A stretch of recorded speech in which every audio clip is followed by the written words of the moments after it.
அன்பர்களே, நண்பர்களே, உங்கள் வாழ்வின் இனிய காலை வணக்கம். இன்று அதாவது 15 ஜனவரி மாதம் 15ஆம் தேதி, தை மாதம் 2ஆம் தேதி. இன்று என்னென்னா மாட்டுப்பொங்கல். ஸோ எல்லோருக்கும் மாட்டுப்பொங்கல் வாழ்த்துக்கள். ஜல்லிக்கட்டில் கலந்து கொள்ளக்கூடிய வீரர்களுக்கு வெற்றி கோப்பையை கொண்டு வர முன்னாலேயே வாழ்த்தை தெரிவித்துக் கொள்கிறேன். இன்றைக்கி புதன்கிழமை, துதியை திதி, பூச நட்சத்திரம் 10:25 வரை, அதற்கு மேல் ஆயிலி நட்சத்திரம். அப்போ சந்திராஷ்டிரமம் தனுசு ராசிக்காரர்களுக்கு கூடியது. ராகு காலம் 12லிருந்து 1:30 வரை, யமகண்டம் காலையில் 7:30லிருந்து 9 வரை, நல்ல நேரம் காலையில் 9:30லிருந்து 10:30 வரை, 10:30லிருந்து 11:30 வரை, சாயங்காலம் 4:30லிருந்து 5:30 வரை. நீங்கள் அணிய வேண்டிய உடையின் நிறம் பச்சை. தவிர்க்க வேண்டியது சிவப்பு.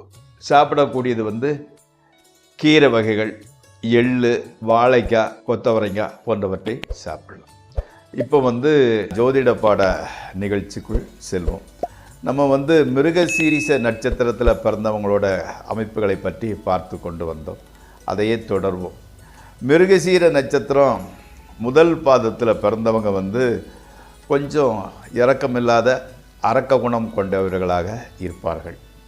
இவங்க பெரும்பாலும் பெரும் பண வசதி மிக்கவராக இருப்பார்கள். அதே மாதிரி பகைவர்களை நாசம் செய்யக்கூடியவர்கள். அவன் எதிரின்னு தெரிஞ்சிட்டா அவங்கள பூண்டோடு அழிக்கிறது வரைக்கும் அவங்களுக்கு ஓய்வுங்கிறதும் கிடையாது, உறக்கம்ங்கிறதும் வராது. பகைவர்களை அழிப்பவர்கள். அதே மாதிரி வஞ்சக குணம் இருக்கும். ஆமாம், வஞ்சக குணம் நிறைந்தவர்கள். அதிகாரம் உடையவர். ஒரு பதவியில் கண்டிப்பாக இருப்பார். குடும்பத்தில் குரோதம் பூண்டவராக, குடும்பத்துக்கு ரொம்பலாம் சப்போர்ட்டிவ் பண்ண மாட்டார். குடும்பத்தில் உள்ளவர்கள் மேலே குரோதம் பூண்டவராகத்தான் இருப்பார். இளைய சகோதரம் மூத்த சகோதரர், அதாவது சகோதரர்கள் பாசம் அற்றவர். சகோதரர்களுக்கு ரொம்ப அந்யோன்யமெல்லாம் இருக்க மாட்டார், பாசம் அற்றவராகத்தான் இருப்பார். முறை இல்லாமல், அதாவது குறுக்கு வழியில் வீடு, நிலம், வாகனம் போன்றவற்றை வாங்கக்கூடியவர். அது லஞ்சம் வங்கியாக இருக்கலாம், ஏதோ இல்லீகல் முறையில் வீடு, வாகனம் வாங்கக்கூடியவராக இருப்பார். அதே மாதிரி புத்திர புத்திரிகளுக்கு ஆகாதவராக இருப்பார். புத்திர புத்திரிகள் இவங்களுக்கு நேர்மாறாத்தான் நடந்து கொள்வாங்க. அதனால் அவங்களால இவங்களுக்கு பிரச்சனை தான் வந்துக்கிட்டு. நண்பர்களே, இப்பொழுது நம்ம ராசி பலன் நிகழ்ச்சியை பார்க்கலாம். இந்த ராசி பலன் நிகழ்ச்சி உங்களுக்கு பயன்படுமாயின் அதை சப்ஸ்கிரைப் செய்யவும், நண்பர்களுடன் பகிர்ந்து கொள்ளவும்.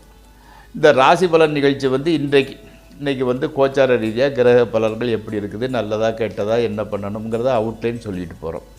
சிலர் எதிர்காலத்தை பற்றி, நிகழ்காலத்தை பற்றி மிகவும் தெரிந்து கொள்வதில் ஆர்வம் உடையவராக இருப்பீர்கள்.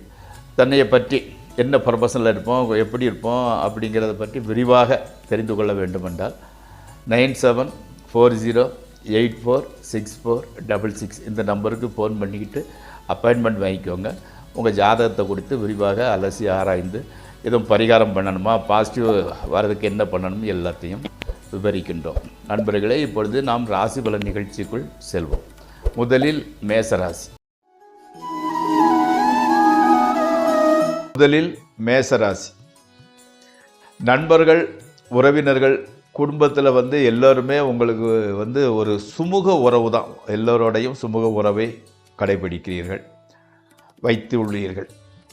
மேலும் அவங்க அவங்களால நன்மை தான் வரதை தவிர அவங்களால எந்த விதமான கெடுதலும் வரப்போவதில்லை. புதிய தொழில் உனக்கு தொழில் தொடங்குவதற்கு ஒரு வாய்ப்பு வருகிறது. அதை பற்றி கொஞ்சம் டிஸ்கஸ் பண்ணுறீங்க. மனைவி மக்கள் உதவி புரிவர்களாக இருக்கின்றார்கள். அடுத்தால ரிஷபராசி. விரோதிகள் செய்யும் செயல் கூட நன்மையிலேயே முடிகிறது. தொழிலில் புதிய ஒரு ஆர்டர்கள் கிடைக்கின்றது. அதே மாதிரி அந்த செய்தி வந்ததுலேருந்து உங்களுக்கு உத்தியோகம் செய்வதில் இன்னும் கொஞ்சம் உத்வேகம் கிடைக்கிறது. உங்களுக்கு பிடிவாத குணம் ஆக்சுவலாக கம்மி தான். இப்போ பிடிவாத குணம் சற்று அதிகமாகிறது ரிஷபராசிக்காரர்களுக்கு. உறவினர்கள் உதவியாக இருக்கின்றனர். ஓகே, கணவன் மனைவி உறவு கூட நன்றாகவே இருக்கிறது. அடுத்து மிதுன ராசி. மன நிம்மதி உண்டாகிறது. தொட்டதெல்லாம் பொன்னாகின்றது. தொழிலில் மிகப்பெரிய ஒரு முன்னேற்றம். புகழ், செல்வம், செல்வாக்கு எல்லாமே அதிகரிக்கிறது. மனைவி மக்களால் நன்மை உண்டாகிறது. ஸ்பெக்குலேஷன், ட்ரேடிங் ஆகியவற்றில் லாபம் கிடைக்கிறது. குடும்பத்தில் ஒரு குதூகலமான ஒரு சூழ்நிலை. அடுத்து கடகராசி. நம்பிக்கையுடன் செய்யும் காரியங்கள் ஏமாற்றத்தை தான் அளிக்கின்றன. வேண்டா வெறுப்புடன் செய்யும் காரியங்கள் அதிக நன்மையை தருகின்றது. உறவினர்களை எச்சரிக்கையுடன் பழகுங்கள். உறவினர்களிடம் அவர்கள் உங்களுக்கு முதுகு பின்னால் ஒன்றும் உங்களுக்கு முன்னால் ஒன்றுமாக பேசுபவர்கள். உங்களை எப்படின்னா, நண்பர்கள் உதவி என்பது எப்போதுமே இருக்கிறது. அந்த உறவினர்கள் மட்டும்தான் முன்னால் ஒரு பேச்சு பின்னால் ஒரு பேச்சு பேசுகிறார்கள். அவர்கள்ட்ட எச்சரிக்கையாக இருங்கள். அடுத்து சிம்மராசி. வீணான கோபம் குமுக்கு படக்கென்று வருகிறது. அந்த வீணான கோபத்தினால் என்ன ஆகுதுன்னு நல்லவர்களை கூட நீங்கள் பகித்து கொள்ள நேரிடுகிறது. வேலைப்பளு அதே மாதிரி அலைச்சல் காரணமாக மனைவி மக்களை நீங்கள் கண்டுக்கிட்டதே இல்லை. அவங்ககிட்ட ஒரு வாய் சாப்பிட்டியான்னு கேட்குறதோ இல்லது என்ன செஞ்சேன்னு கேட்குறதோ எதுவுமே இல்லை. அவங்கள கண்டுக்கிறதே இல்லை. பிகாஸ் உங்களுக்கு வேலைப்பளு ஜாஸ்தியாக இருக்கிறது. அடுத்தால கூட்டு தொழில் செய்தால் மிகுந்த நன்மை கிடைக்கும். சந்தர்ப்பம் வரும்போது உபயோகித்து கொள்ளுங்கள். அடுத்து கன்னிராசி. குடும்பத்தினர் தவிர மற்றவர்கள் உங்களுக்கு ஆதரவு தரமாட்டார்கள். கடன் தொல்லை கூட கொஞ்சம் அதிகரிக்கிறது. உடல்நலம் குறைவு உண்டாகின்றது. எதிலும் எச்சரிக்கையாக நடந்து வாருங்கள். நண்பர்கள் அல்லது சுற்றத்தினர் எதிர்பாராத வகையில் விரோதம் ஏற்படுகிறது. அடுத்து துளாராசி. அதாவது மற்றவங்களோட ஹெல்ப், தயவை நாட வேண்டிய சூழ்நிலை வராது. எடுத்த காரியங்கள் யாவற்றிலும் ஓரளவு வெற்றியே கிடைக்கின்றது. நல்ல பலனும் கிடைக்கின்றது. மற்றவர்களுக்கு உதவி செய்யும் சந்தர்ப்பம் வாய்க்கின்றது. நீங்கள் மற்றவங்களுக்கு உதவி செய்யக்கூடிய சூழ்நிலை ஏற்படுகிறது, செய்கின்றீர்கள். மனைவி மக்கள் எல்லாருமே உங்களுக்கு ஆதரவாகவே இருக்கின்றனர். கடவுள் பக்தி அதிகரிக்கிறது. அடுத்து விருச்சிக ராசி. கோர்ட்டு வழக்கு விவகாரங்கள் இருந்தால் அதில் வெற்றி கிடைக்கிறது. குடும்பத்தில் மங்கள காரியங்கள் நடைபெறுகின்றன. புதுமனை, வீடு, நிலம் வாங்க சரியான சந்தர்ப்பம் இது வாய்க்கிறது, வாங்குகிறீர்கள். கணவன் மனைவி உறவு மகிழ்ச்சிகரமாக இருக்கின்றது. அடுத்து தனுசு ராசி. தொழிலில் பாராட்டும் பதவி உயர்வும் கிடைக்கின்றது. எதிரிகள் உங்களிடம் பணிகின்றார்கள். அவர்களால் உதவியும் நன்மையும் ஏற்படுகின்றது. கூட்டு வியாபாரத்திற்கு சந்தர்ப்பம் வாய்க்கின்றது. மனமாகாதவர்களுக்கு மனமாகலாம். அதாவது அதே மாதிரி குழந்தை இல்லாதவர்களுக்கு குழந்தை வாக்கியம் கிடைக்கலாம். அடுத்து மகர ராசி. நோய் நீங்கி உடல்நலம் அபிவிருத்தி அடைகிறது. குடும்பத்தில் மகிழ்ச்சி நிலவுகிறது. செல்வம், செல்வாக்கு அதிகரிக்கிறது. நினைத்தவை நிறைவேறுகின்றன. அதாவது ஓரளவு நல்ல பீரியடு தான். தொழிலில் நல்ல முன்னேற்றம் உண்டாகிறது. பெரியோர்களின் சந்திப்பும் அவர்களின் மன திருப்தியும் கிடைக்கின்றது. அடுத்து கும்பராசி.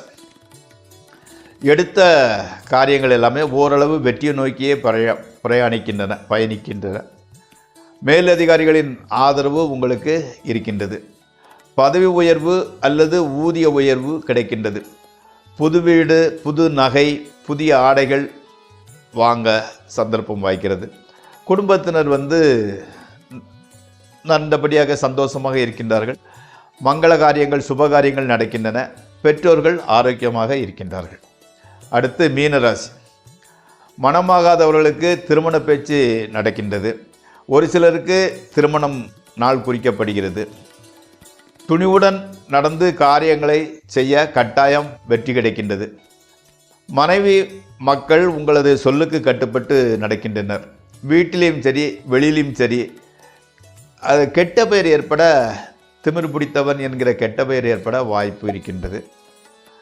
எச்சரிக்கையுடன் நடந்து கொள்ளுங்கள் அல்லது அதை ரெக்கார்ட் செய்யுங்கள். அவ்வளோதான் நண்பர்களே. இந்த ராசிபலன் நிகழ்ச்சி இத்துடன் முடிவடைகிறது. நாளை மீண்டும் சந்திப்போம். உங்கள் பாலு.